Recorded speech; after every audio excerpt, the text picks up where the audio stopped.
यदि आप social sites पर लगातार आ रही फर्जी ई कॉमर्स आईडी और प्लेटफॉर्म से परेशान हैं और ठगी का शिकार बनने से बचना चाहते हैं, तो यह जानकारी आपके लिए बेहद मुफीद है। आए दिन साइबर ठगों के मामले में यह बात सामने आ रही है कि फोन पे, बैंक के हेल्पलाइन और विभिन्न ई कॉमर्स कंपनियों की फर्जी वेबसाइट के जरिए लोग ठगी के शिकार हो रहे हैं। ऐसे में आप whois.com पर जाकर ऐसी फर्जी वेबसाइट की सत्यता की जांच कर सकते हैं। इसके जरिए आपको उस आईडी के फर्जी होने का तो पता चलेगा ही, साथ ही आप यह भी जानकारी हासिल कर सकते हैं कि संबंधित वेबसाइट को बने हुए कितने दिन हुए हैं और उसके डोमेन के साथ वह किस वेबसाइट से संबंध है। देखिए, ऐसा है कि अभी भी आम जनता को शायद जानकारी नहीं है। भारत सरकार के द्वारा एक हेल्पलाइन नंबर चलाया जाता है 1930। अभी आप मोबाइल फ़ोन पे रिंगटोन पे भी आप देखते होंगे 1930 का प्रचार हो रहा है भारत सरकार के द्वारा। उसकी व्यवस्था क्या है कि यदि आपके साथ साइबर क्राइम होता है और आपका पैसा किसी अन्य अकाउंट में चला जाता है, तो आप 1930 पे यदि रिपोर्ट करते हैं तो उस अकाउंट में पैसे को फ्रीज कर दिया जाता है। तो हम लोगों ने क्या किया, पूरे देश में करीब 3,500 से 4,000 ऐसे शिकायतें पूरे देश में दर्ज होती है 1930 पे। तो I4C जो 1930 को चलाती है, प्रतिदिन रात को वो 4,500 नंबर झारखंड पुलिस को भेजती है।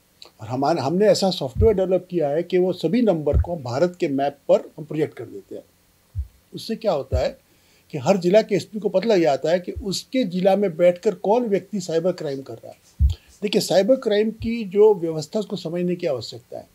साइबर क्राइम का जो FIR होती है वो है विक्टिम सेंट्रिक FIR, माने कि जिस व्यक्ति के साथ अपराध हुआ वो अपनी FIR लोकल थाना में दर्ज करता है। माने केरला का कोई बंदा को झारखंड का कोई आदमी क्राइम करता है तो FIR केरला में होगी, झारखंड में नहीं होगी। इसके चलते केरला पुलिस को सारे रास्ते झारखंड आकर के उस व्यक्ति को पकड़ना पड़ता था। परंतु जो हमने व्यवस्था लागू की है, इसमें जो आपराधिक क्राइम कर रहा है, जिस मोबाइल का इस्तेमाल कर रहा है, उसकी फिजिकल लोकेशन झारखंड और पूरे देश को मिल रही है। इसलिए एसपी को अब वेट करने की आवश्यकता नहीं है कि विक्टिम उसके पास है, वो सीधा अपराधी पर छापामारी कर रहा है और उसको पकड़ रहा है।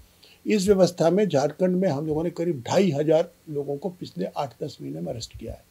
और इसका हमारे से कहीं ज़्यादा राजस्थान, हरियाणा, पंजाब, जम्मू कश्मीर, बिहार, बंगाल, देश के करीब 1,600 पुलिसकर्मी आज की तारीख में हमारी इस एप्लीकेशन से जुड़े हुए हैं। अगर आप चाहेंगे तो उसकी एक लाइव डेमो भी आपको हम दिखा सकते हैं, क्योंकि मुझे लगता है कि पब्लिक के साथ साथ हमारे पत्रकार बंधुओं को भी इस व्यवस्था की जानकारी होनी चाहिए, ताकि यदि खुदा न करे उनके या उनके किसी मित्र के साथ ऐसा क्राइम होता तो वो भी अपनी कंप्लेंट को जल्द से जल्द दर्ज करा सके, अपने पैसे को बचा सके।